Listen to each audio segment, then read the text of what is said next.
So we are on to type 1, which states that we are on to type 1, which states that VCRS with dry saturated vapor after compression. So vapor compression refrigeration system with dry saturated vapor after compression. What do you mean by that?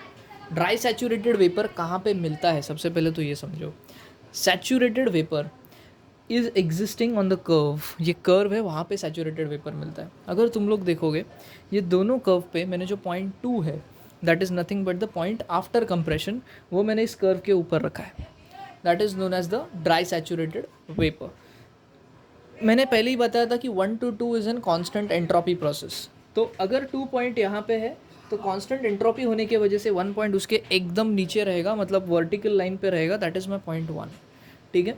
सो ये constant entropy S1 is equal to S2 करके लिखा है मैंने. Starting में जब मैंने cycle explain किया था इंट्रोडक्शन वाले वीडियो में, तो वहाँ पे मैंने बताया था कि process 1 to 2 is a constant entropy process. तो 1 to 2 कांस्टेंट एंट्रोपी, यानी कि entropy remains constant, and this is the compressor वाला part which is taking in the work. Isentropic होने की वजह से पीएच चार्ट में वो कर्व बनता है. एंड अगेन वहाँ पे भी सेम चीज़ है कि 2 point is lying on the chart, यानी कि उस लाइन के ऊपर है, सैचुरेटेड वेपर लाइन के ऊपर है. Okay. 2 to 3 is a condensation process. 2 to 3 is a condensation process. If you remember, मैंने बोला था कि condensation takes place at constant pressure. Constant pressure के साथ साथ कॉन्स्टेंट टेम्परेचर भी है. मतलब P2 is equal to P3 तो है ही, इसके साथ साथ T2 is equal to T3 भी है. And at the same time condensation में हीट रिजेक्टेड होता है, ये मेरे को मालूम था. ठीक है. अब 3 to 4 is the expansion process. If you remember, I had told you कि expansion takes place at constant enthalpy. तो ये वाला जो पार्ट है 3 to 4, it's a constant enthalpy process. But तुम लोग देखोगे कि पॉइंट 3 भी लाइन के ऊपर है, इस सैचुरेशन कर्व के ऊपर है. ये इसको बोलते हैं सैचुरेटेड लिक्विड लाइन. इसीलिए यहाँ पे मैंने लिखा है H4, यानी कि फोर्थ पॉइंट का enthalpy is equal to HF3. HF क्यों लिखा रहे? क्योंकि थर्ड पॉइंट फ्लूइड लाइन के ऊपर है, यानी कि लिक्विड लाइन के ऊपर है, इसीलिए मैंने HF3 लिखा. ठीक है. ये बहुत इंपॉर्टेंट रोल प्ले करेगा आगे के फॉर्मूला में, इसलिए बताया. ओके. ये तो एंथैल्पी कांस्टेंट था, वर्टिकल लाइन बना. Okay, all good. But what about this? इधर तो कर्व बनेगा, क्योंकि ये वर्टिकल लाइन है तो यहाँ पे कर्व बनेगा. 3 to 4 एक्सपांशन. ठीक है. बट जनरली ना, ये एक्सपांशन मैंने क्या बताया था, उधर एक्सपांशन डिवाइस करके था, उसके उधर एक्सपांशन हो रहा था तो ये कर्व बना. बट समटाइम्स अराउंड उधर है ना, एक एक्सपांशन सिलेंडर भी लगाते हैं कभी कभी, एक्सपांशन सिलेंडर. ठीक है. वो एक्सपांशन सिलेंडर अगर तुम लोग यूज़ करोगे तो ये लाइन जो है वो वर्टिकल बनता है. ये मैंने एक, ये देख ब्लू वाला लाइन बना है कि ये बन रहा नहीं है, बन सकता है. कब? जब तुम लोग वो डिवाइस यूज़ करोगे जिसकी वजह से वो बनता है. बट वो डिवाइस के अगर तुम लोग इसका बेनिफिट पूछोगे कि क्या बेनिफिट है, तो तुम लोग देखोगे कि रेफ्रिजरेटिंग इफेक्ट इंक्रीज़ हो रहा है यहाँ पे, अगर मैंने ऐसा ये किया, एक्सपांशन किया तो. बट उससे क्या होता है कि ये छोटा सा चेंजेस के लिए जो तुम लोग डिवाइस यूज़ कर रहे हो ना, थोड़ा सा रेफ्रिजरेटिंग इफेक्ट बढ़ाने के लिए, उसका कंस्ट्रक्शन बहुत कॉम्प्लिकेटेड है, उसका वर्किंग काफ़ी कॉम्प्लिकेटेड है. So it is not at all justified कि तुम लोग इतना छोटू सा रेफ्रिजरेटिंग इफेक्ट के गेन के लिए तुम लोग एक कॉम्प्लिकेटेड डिवाइस लगाओ. तुम लोग को मैं बताता हूँ, रेफ्रिजरेटर्स जो है तुम्हारे घर में जो यूज़ होता है, वहाँ पे एक कैपिलरी ट्यूब रहता है छोटा सा. ठीक है. कभी तुम लोग अगर देखोगे तुम्हारा रेफ्रिजरेटर बिगड़ गया तो कभी मैकेनिक को बुलाना, तो वो घर पे आएगा तो उसको दिखाने को बोलना. एक कैपिलरी ट्यूब रहता है इतना सा, जिसके वजह से वो एक्सपेंशन करवाता है वहाँ पे. कोई स्पेशल एक्सपेंशन डिवाइस नहीं लगा हुआ था रेफ्रिजरेटर में. ठीक है. So this is how the 3 to 4 expansion takes place. इधर कर्व है और इधर वर्टिकल लाइन है. ठीक है. 4 to 1 इज द इवापोरेशन, और basically we term it as a refrigerating effect. 4 to 1 यहाँ पे कांस्टेंट प्रेशर पे हो रहा है, यहाँ पे कांस्टेंट टेम्परेचर पे हो रहा है. ठीक है. So this is how the VCRS with dry saturated vapour after compression takes place. Dry saturated vapour कहाँ पे मुझे दिखाई देता है? कर्व पे दिखाई देता है. आफ्टर कंप्रेशन मतलब कंप्रेशन खत्म होने के बाद, यानी कि पॉइंट 2 का बात चल रहा है, तो point 2 will be on the saturated vapour line. Okay. Now what's next? अब इसके बाद आता है फार्मूलाज का बारी. फार्मूलाज में अपने पास सबसे पहले आता है रेफ्रिजरेटिंग इफेक्ट का फार्मूला. देख, मैं हमेशा बोलता हूँ कि फार्मूलाज में एंथैल्पी का सब कुछ है, एंथैल्पी में ही अपन सारे फार्मूलेज लिखने वाले हैं.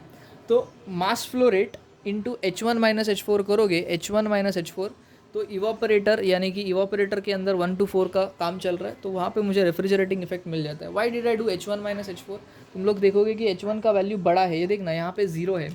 ठीक है. यहाँ पे वैल्यूज़ इंक्रीज होते जा रहे हैं, तो 0, 5, 10, 20 ऐसा. ठीक है. सो H1 is greater than H4, that is why return H1 minus H4. Work done by the compressor. Compressor कहाँ पे है? 1 to 2 के बीच में है, तो मैंने 2 और 1 को यूज़ किया. Why did I use H2 minus H1 and why not H1 minus H2? Same reason. देखना, H2 is greater than H1, इसीलिए H2 माइनस H1 आया. ठीक है. Heat rejected in the condenser, m dot h2 minus h3, h2 minus h3 वाग n h2 Q, h2 is greater than h3, ठीक है, all right fine. COP का formula क्या है, refrigerating effect upon work done, बराबर, refrigerating effect ये रहा, work done ये रहा। बट तुम लोग को मालूम है कि HF3 और H4 इक्वल है, H4 के जगह पे HF3 भी लिख सकता हूँ। This is also known as the COP का formula when you have VCRS with dry saturated vapour after compression. ये फॉर्मूला जो है ना हर एक साइकिल में सेम रहते हैं, कुछ ज़्यादा चेंजेस इनमें आता नहीं है। बट जो टेक्निक है ना कि ये H1 H2 H3 H4 निकलेंगे कैसे, in that the things become complicated, ठीक है। फॉर्मूलाज ये जो है ये ऐसे ही रहेंगे पूरा 5 टाइप पढ़ाने के तक, ये formulas are going to remain intact, but how to calculate this H1 H2 H3 H4 उसमें चेंजेस आएगा, ठीक है। So this is the type 1, इसका मैंने इंट्रोडक्शन करवा दिया। Now let's move on to the sums of VCRS। Okay, all right. We are on to the problem number 1. So the problem number 1 says that the temperature limits of an ammonia refrigerating system, मतलब क्या है कि इसमें ammonia is used as a refrigerant. Ammonia refrigerating system are 25 degrees Celsius and minus 10 degrees Celsius. If the gas is dry at the end of compression, this is the important note to be made. If the gas is dry at the end of compression, मतलब वो कहाँ पे रहेगा, saturated vapour line के ऊपर रहेगा, क्योंकि dry क्या है, वेपर रहता है, बराबर। तो वो 2 point is on the saturation curve, ये इंडिकेट करता है ये क्वेश्चन में, the line if the gas is dry at the end of the compression.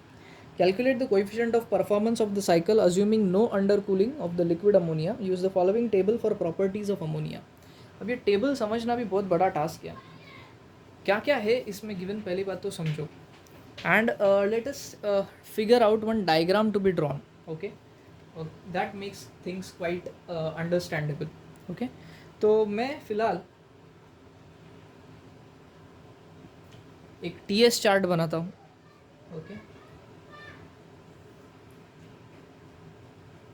You know very well कि TS चार्ट दिखेगा कैसे, ये कुछ ऐसा रहता है TS चार्ट। उसमें I know that my first point is over here, second point is going to be on this saturation curve, तो ये सेकेंड पॉइंट, इससे सीधा वर्टिकल नीचे आऊँगा 1 मिलेगा, इसको यहाँ पे लेके जाऊँगा ये 3 मिला, इसको नीचे लेके आऊँगा यहाँ से यहाँ, this is my 4th point, ठीक है। So this is somewhat the cycle, ठीक है। जो VCRS साइकिल है वो मैंने किस पे बनाया, तो अपने TS डायग्राम में बनाया, sorry this is not vertical, ये थोड़ा वाकड़ा रहता है कुछ इस तरीके से, ठीक है, एक्सपांशन वाला line, right, okay. Now observe this things. सबसे पहले तो ये टेबल देखो, यहाँ पे 2 टेम्परेचर्स दिया है, ठीक है। व्हाट आर दिस टेम्परेचर्स, पहले तो समझने का कोशिश करो। लो टेम्परेचर कहाँ पे रहेगा रे, लो टेम्परेचर है ना सबसे इवापोरेटर में रहता है, क्योंकि वहाँ पे हीट एक्सट्रैक्शन का प्रोसेस होता है, वहाँ पे सबसे कम टेम्परेचर रहता है। मैंने बताया था कि इनलेट ऑफ द इवापोरेटर में सबसे कम टेम्परेचर पाया जाता है। तो कहना है इसे इवापोरेटर इनलेट या कंप्रेसर इनलेट, यानी कि ये वाला जो पार्ट है वो सबसे कम टेम्परेचर रहेगा, क्योंकि यहाँ पे इवापोरेटर रहता है, राइट। सो ये जो -10 डिग्री सेल्सियस है वो सबसे कम टेम्परेचर है। सो कैन आई से this is valid for 1 point and 4 point, ये जो टेम्परेचर है वो 1 और 4 पॉइंट के लिए वैलिड है, क्योंकि वो सबसे low temperature, and 1 and 4 have same temperature. इधर देखना T1 इक्वल टू T4, ठीक है, okay. The remaining temperature 25 degree Celsius temperature कहाँ पे रहेगा, कंडेंसर पे रहेगा, यानी कि उसको कंडेंसर टेम्परेचर अपन बोल सकते हैं। T2 is equal to T3, यानी कि ये जो टेम्परेचर 25 डिग्री सेल्सियस है it is valid for 0.2 and 0.3, 0.2 and 0.3, मतलब आज से सेकेंड और थर्ड पॉइंट के लिए जो भी डेटा चाहिए रहेगा वो ये रहेगा, 1 और 4 पॉइंट के लिए जो भी डेटा चाहिए रहेगा वो नीचे वाले लाइन का रहेगा। अब ये डेटा दिया क्या है, पहली बात तो वो समझने का कोशिश करते हैं। दे have told us over here liquid heat, what do you mean by this, heat मतलब एंथैल्पी, लिक्विड का एंथैल्पी दिया है, लिक्विड का एंथैल्पी दिया है, मतलब कहने से इट इज़ HF, लिक्विड को अपन फ्लूइड बोलते थे HF, ठीक है। लेटेंट हीट का मतलब होता है HFG, दोनों एग्जिस्ट करता है, फ्लूइड भी गैस भी, तो HFG बोलूँगा इसको मैं। हीट मतलब enthalpy basically. Liquid entropy, entropy का मतलब है S, लिक्विड का मतलब होता है मेरे दोस्त, लिक्विड का मतलब होता है F, तो ये SF दिया है तुम लोग को, ठीक है, ऑल राइट। तो this data is given to you and based on this data you have to calculate the what you say your coefficient of performance. But coefficient of performance के लिए तुम लोग को H1 H2 एंड H3 का ज़रूरत है, जहाँ तक मुझे पता है ये सब चीज़ अपन को चाहिए रहता है, उसी से COP का फॉर्मूला बनाया था क्योंकि अपन ने, ओके, नो प्रॉब्लम। अब मैं तुम लोग को क्या बोलता हूँ, ध्यान से सुन। मुझे एक बात बता, कैन आई से कि entropy at point 1 S1 is equal to entropy at point 2 S2? ये तो क्लियर कट है, अपन ने देखा था। अब ज़रा ध्यान से सोचो कि S1 is equal to S2, ये तो मैं लिख सकता हूँ, डेफिनेटली लिख सकता हूँ, क्योंकि entropy is same. First point का एंट्रोपी क्या रहेगा? फर्स्ट पॉइंट वेट रीजन में है, first point is lying in the wet region. अब वेट रीजन के लिए मैंने तुम लोग को एक फॉर्मूला बताया था for the entropy, if I am not wrong, ठीक है। What was that formula for entropy in the wet region? वो एंट्रोपी का फॉर्मूला था SF प्लस एक्स SFG, ऐसा कुछ तो फॉर्मूला था, SF प्लस एक्स SFG। ये सब कुछ किसके लिए रहेगा रे? For the first point. All right, all right, so first point is lying in the wet region, so that is the formula SF plus x SFG। First के लिए तो करके मैंने 1 पॉइंट लिखा यहाँ पे, ठीक है, no problem. Further what is S2? S2 is lying on the saturation curve, ठीक है, वेपर वाला सैचुरेशन कर्व। तो मैंने बताया था कि जब भी एंट्रोपी निकालना है और पॉइंट सैचुरेशन कर्व पे है तो क्या लिखने का रहता है? एस को लिखने का रहता है SG। अगर तुम लोग देखोगे जहाँ पे मैंने वो ये बताया था, वो इसीलिए बताया था कि ये सब में ईजी हो वो, ठीक है। So this is how you get the things done, fantastic. अब तुम लोग सोचोगे कि बराबर है, चल इसने सब कुछ लिखा, तो ये सब मुझे कहाँ से मिलना चाहिए? तो तुम लोग बोलोगे सर ये सब इधर से मिलना चाहिए, शायद ये टेबल दिया है तो तुम लोग को मैं बोलूँगा कि सब कुछ नहीं मिलेगा, थोड़ा दिमाग लगाना पड़ेगा। फॉर एग्जाम्पल अगर तुम लोग देखोगे कि SF का value for the first point SF का वैल्यू है 0.5443। एक्स का वैल्यू मुझे मालूम नहीं है, मैं निकाल सकता हूँ इस प्रॉब्लम से, वही निकालने का है बेसिकली मुझे कि ये ड्राइनेस फ्रैक्शन कितना है, वही इंपॉर्टेंट काम है, ठीक है। SG और SFG these are the two unknowns, इसको मैं निकाल नहीं पा रहा हूँ क्योंकि मेरे को टेबल में नहीं दिया है। तो अब करें क्या, ठीक है। अब तुम लोग देखोगे तो ये एंट्रोपी जो है ना, एंट्रोपी इसका फॉर्मूला में यूनिट है किलो जूल पर केजी केल्विन, नीचे केल्विन रहता है, मैंने लिखना भूल गया। तो अगर ये एंट्रोपी को मैं एंथैल्पी अपॉन टेम्परेचर में लिखूँ तो कोई गलत बात नहीं है। देखना, एंथैल्पी का यूनिट है किलो जूल पर केजी, अगर इसके साथ मुझे टेम्परेचर चाहिए तो मुझे डिनोमिनेटर में सिर्फ टेम्परेचर डालना है, तो ये हो जाएगा किलो जूल पर केजी केल्विन, यानी कि एंट्रोपी का यूनिट। तो basically what I am going to do is, मैं यहाँ पे लिखूंगा SF okay plus x, SFG के जगह पे मैं लिखूंगा HFG upon temperature at point 1, temperature at point 1, क्योंकि ये फर्स्ट पॉइंट के लिए बात चल रहा है सब, ठीक है। सिमिलर वे में SG के जगह पे मैं लिखूंगा HG upon temperature at point 2, क्योंकि ये सेकेंड पॉइंट का बात चल रहा है, ठीक है। तो ये अगर तुम लोग यूनिट मिला के देखोगे ना, किलो जूल पर केजी और टेम्परेचर का यूनिट केल्विन, किलो जूल पर केजी टेम्परेचर का unit kelvin, so you will get kilo joule पर KG kelvin at the end of the day, ठीक है। ओके, समझा क्या इधर तक? तो ये सब काम हो गया, बट अभी इंपॉर्टेंट काम है कि टेम्परेचर केल्विन में लेना चाहिए तुम लोग को, ये दिमाग में चलना चाहिए तुम्हारे बात, ठीक है। Now if you substitute all the values में मतलब तुम लोग अगर सब्सटीट्यूशन करोगे तो तुम्हारे पास SF is given for the first point, SF for the first point, ये देख फर्स्ट पॉइंट यहाँ रहा 1 और 4 लिखा है मैंने, तो फर्स्ट पॉइंट के लिए SF का वैल्यू है 0.5443, तो I am writing it down over 5443 plus x I don't know. HFG का वैल्यू हाँ भाई दिया है मुझे, HFG for the first point my friend, first point के लिए HFG is 1297.68, 1297.68, okay. Temperature T1 temperature T1 is -10 degree Celsius my friend, तो -10 degree Celsius को मैं लिख सकता हूँ प्लस 273 करके 263 केल्विन में आएगा, इक्वल टू HG किसका? HG है ही नहीं, लो कर लो बात, HG अपने पास है ही नहीं, ठीक है। तो अब वैल्यू कैसे निकालेंगे, ठीक है, we don't have HG over here. अब HG के लिए भी अब मेरे पास है फॉर्मूला, तुम लोग टेंशन मत लो, आई ऑल्सो हैव HG के लिए formula. HG is nothing but HF plus HFG, मतलब इन दोनों को अगर ऐड करोगे ना तो HG बनता है, मतलब HF प्लस HFG अगर ऐड कर दो तो बन जाता है HG। अब तुम लोग बोलोगे सर बराबर है बट सेकंड पॉइंट के लिए, राइट, तो HF भी है मेरे पास सेकंड पॉइंट के लिए और HFG भी है मेरे पास, if I substitute them both तो क्या मिलता है देखते हैं। तो HF is 298.9 plus HFG is 1166.94 upon T2, temperature 25 degree Celsius है, 25 plus 273 will give me something as 298 kelvin. अब तुम लोग देखोगे तो ये पूरे इक्वेशन में एक ही चीज़ अननोन है, और वो अननोन है तुम्हारा x। तुम लोग यहाँ से x यानी कि ड्राइनेस फ्रैक्शन ऑफ 0.1 निकाल सकते हो। 0.1 है करके मैं इसको x1 नाम देता हूँ। ये x1 तुम लोग को मिल गया कुछ समझो 0.91, इसका आंसर आया 0.91।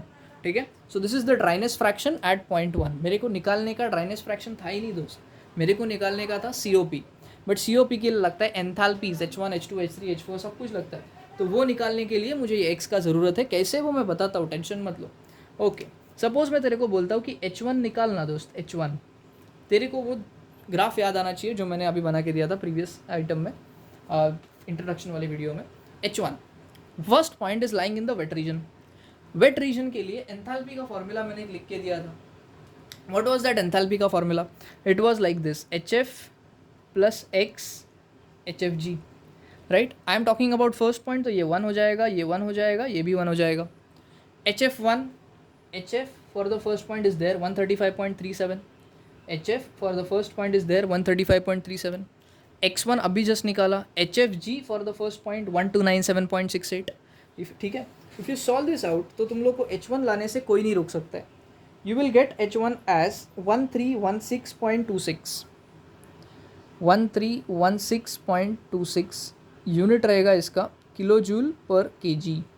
एंथैल्पी है, यूनिट रहता है किलो जूल पर KG. I also need the enthalpy of the second point H2।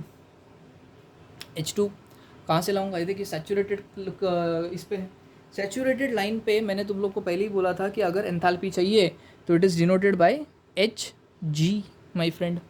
ठीक है, Hg बोलते हैं अपन इसको।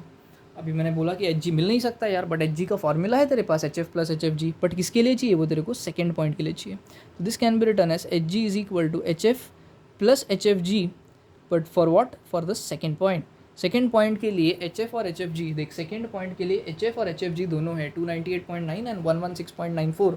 You have to simply just add them both and तुम लोग को आंसर मिलेगा 1465.84, 1465.84 किलो जूल पर केजी, किलो जूल पर KG, that is your H2।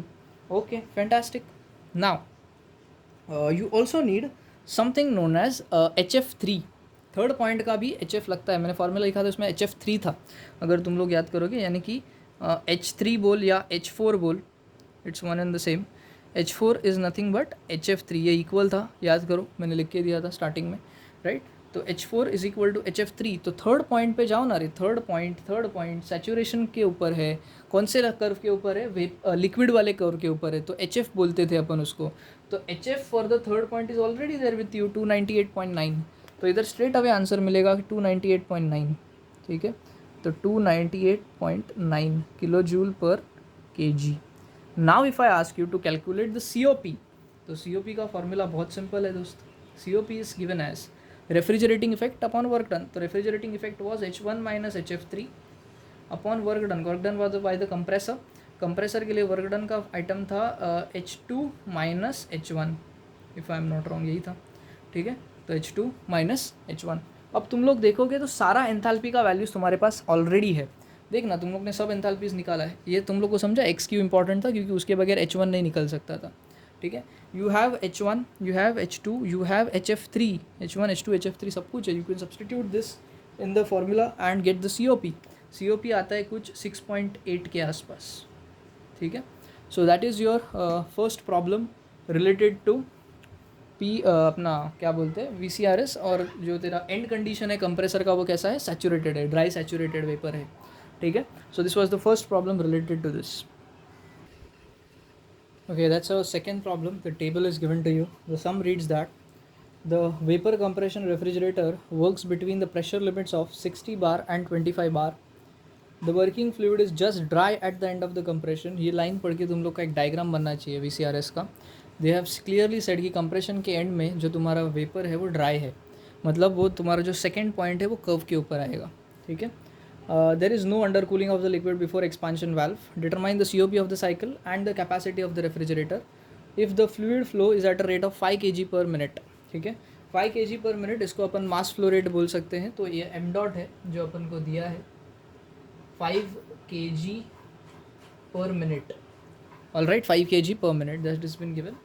Apart from that you can also draw the cycle, ठीक है। टी एस डायग्राम बनाता हूँ मैं जनरली, ठीक है, प्रेफरेबल रहता है मेरे लिए, मैं तो बनाता हूँ टी एस डायग्राम, तुम लोग को चाहिए तो दोनों डायग्राम बना के सब दिखा सकते हो, ठीक है।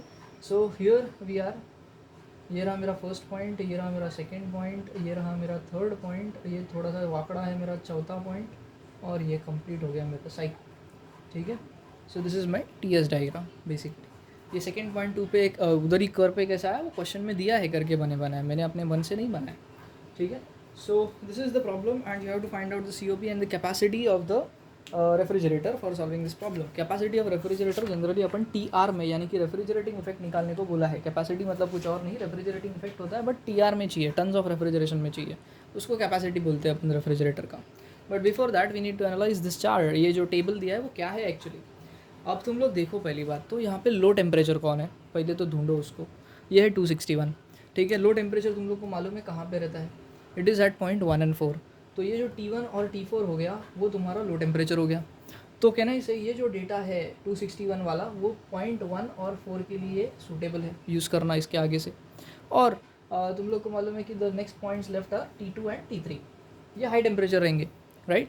तो ये जो तुम्हारा डेटा है 2 and 3 के लिए यूज़ होगा क्योंकि इसका टेम्परेचर 295 है विच इज़ मोर, ठीक है basically. Okay fine. So now यहाँ पे एंथैल्पी दिया है और एंट्रोपी दिया है, लिक्विड का दिया है और वेपर का दिया है। लिक्विड का एंथैल्पी मतलब क्या रे, तुम लोग को याद है मैंने बताया था लिक्विड का एंथैल्पी मतलब इसको अपन बोलते हैं HF, ठीक है। और वेपर का एंथैल्पी को अपन बोलते हैं Hg, ठीक है। Similarly entropy for the liquid is termed as SF and entropy for the vapor is termed as Sg, ठीक है। This is the thing now. Okay, no problem, this is there with us. अब problem solve करने का बारी आया। Same case में मैं तुम लोग को बोलता हूँ कि शुरुआत करो जैसे प्रीवियस प्रॉब्लम में किया था अपन ने। It was S1 is equal to S2, क्योंकि एंट्रोपी तो सेम है भैया 1 और 2 का, राइट। इसमें इसको कोई झुटला नहीं सकता है कि 1 और 2 का अलग अलग एंट्रोपी है, दे आर द सेम। यहाँ पे देख S1 is equal to S2 है, it is not at all false statement. First point है तुम्हारा भाई वेट रीजन में।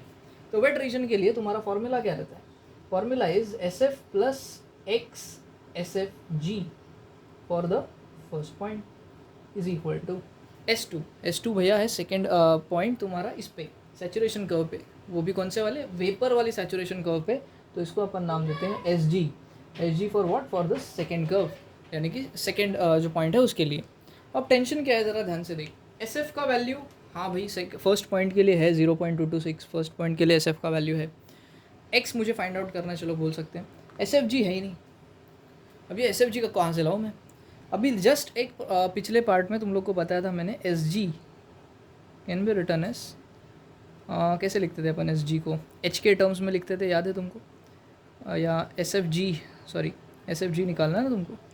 तो SFG can be return S HFG upon temperature at point 1, बराबर ऐसा लिख सकते हैं अपन, ठीक है। तो वही सही है, तो चालू करते हैं काम। सो SF का वैल्यू तो है, उससे ज़्यादा मैं कुछ छेड़खानी नहीं कर रहा हूँ, I am keeping it as it is as of now. X देखा जाएगा बाद में। SFG यानी कि एंट्रोपी की जगह पे मैं लिखना चाहता हूँ SFG upon temperature at point 1, ठीक है। I can definitely right it like this, ठीक है। कुछ प्रीवियस प्रॉब्लम से अलग मैंने किया ही नहीं। SG की जगह पे लिख सकता हूँ HG upon temperature at point 2, भाई सही है, हो गया काम, ठीक है। अब नेक्स्ट काम क्या है कि ये HFG तो है नहीं भैया, HF और HG है बट HFG नहीं है। तो HFG कहाँ से लाओ, ठीक है। अभी जस्ट मैंने बताया था कि HG can be written as HF plus HFG, if you all remember. मुझे चाहिए HFG, कहना है सही है। HF को मैं अगर इधर भेज दूँ तो this can be written as HG minus HF is equal to HFG, लिख सकते हैं। तो बस यही करूँगा मैं, यहाँ पे आया लिखा SF plus X into HFG की जगह पे लिखा HG माइनस HF। HG कौन से पॉइंट के लिए बात कर रहा हूँ, फर्स्ट पॉइंट के लिए, HG minus HF divided by T1, ये हो गया इधर का काम। HG का वैल्यू भाई है तो मुझे इसका कोई टेंशन नहीं है, HG इज़ देयर विथ मी।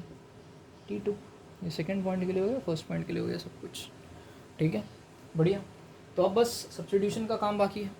तो सब्सटीट्यूट करो, तुम्हारे सामने सब कुछ वैल्यूज़ है। एस एफ का वैल्यू ये रहा फर्स्ट पॉइंट के लिए 0.226, एक्स अननोन, एच जी का वैल्यू फर्स्ट पॉइंट के लिए 322.58, एच एफ का value for the first point 56.32, temperature 1 for the first point 261, H G for the second point 293.29, temperature for the second point 295. Substitute everything, you will get one single value, that is x. First point के लिए है करके x1 लिखता हूँ, that is the dryness fraction at 0.1. ठीक है, ये आता है कुछ 0.791. ठीक है, बढ़िया. अब इसके आगे तुमको क्या करना है अगर मैं पूछूंगा तो तुम लोग बोलोगे कि सर वही काम है अपना, सारा एंथैल्पीज़ निकाल लो लाइफ में. तो मैं बोलूँगा सही है बात, H1 निकालते हैं सबसे पहले. तो चलो H1 निकालने का कोशिश करते हैं. H1 भैया पॉइंट है वेट रीजन में, तो it can be written as HF plus x HFG. Again first point. वापस देखोगे तो HFG के जगह पे मुझे यही करना पड़ेगा. HFG की जगह पे क्या किया है मैंने, HG माइनस HF किया है, तो HFG यहाँ पे भी अननोन है, तो मुझे सेम धंधा करना पड़ेगा दोस्त.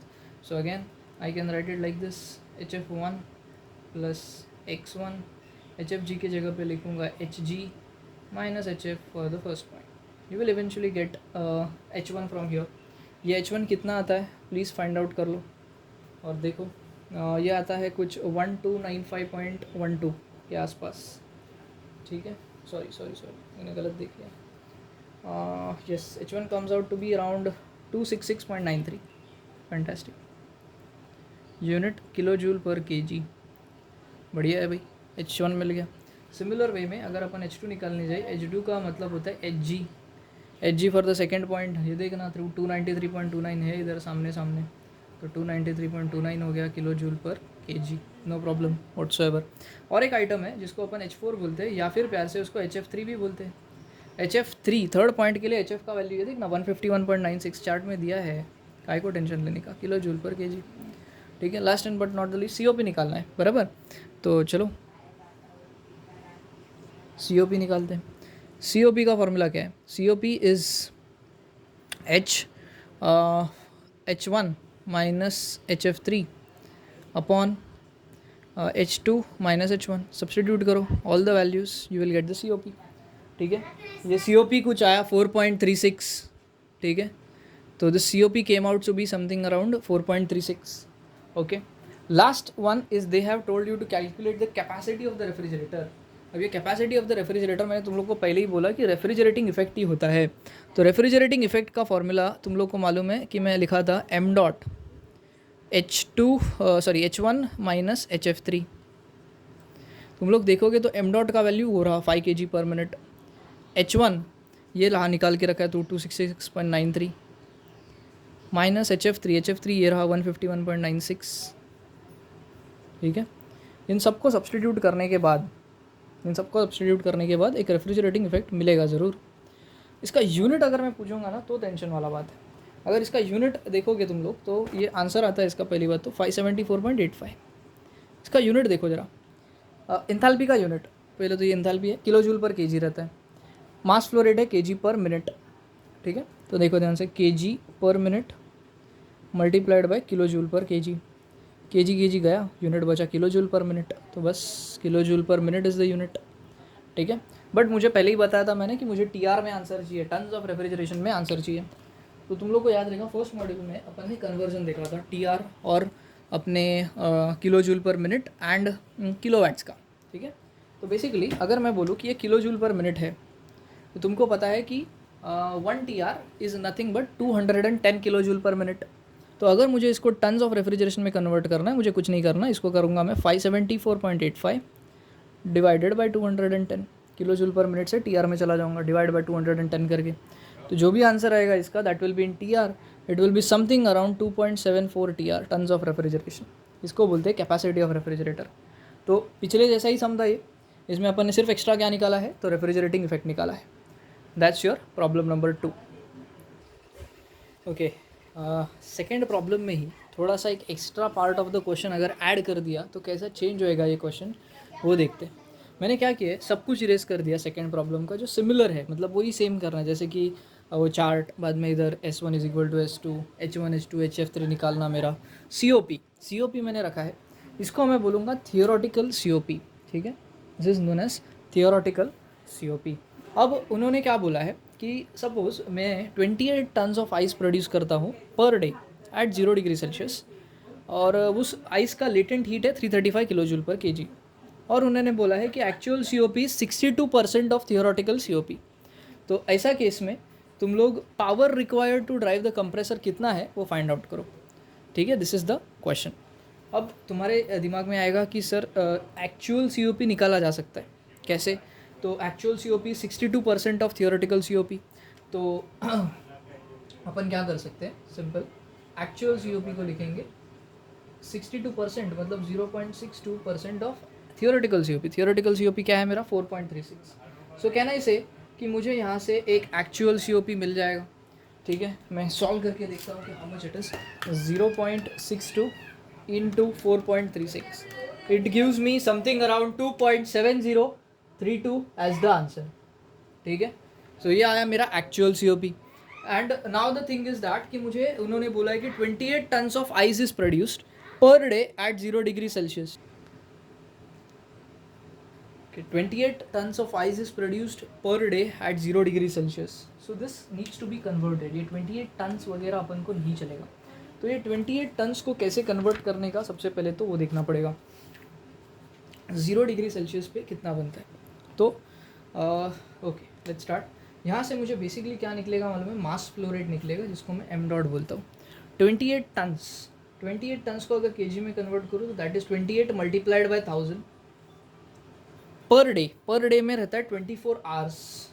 24 आवर्स में सेकंड्स में अगर कन्वर्ट करना चाहूँ तो एक आवर में 3600 सेकंड्स, तो ये हो गया 24 इंटू 3600। अगर मैं इसको कन्वर्ट करूँ तो एक मुझे मास फ्लो रेट मिलेगा, and this mass flow rate is nothing but 0.324 kg पर सेकेंड।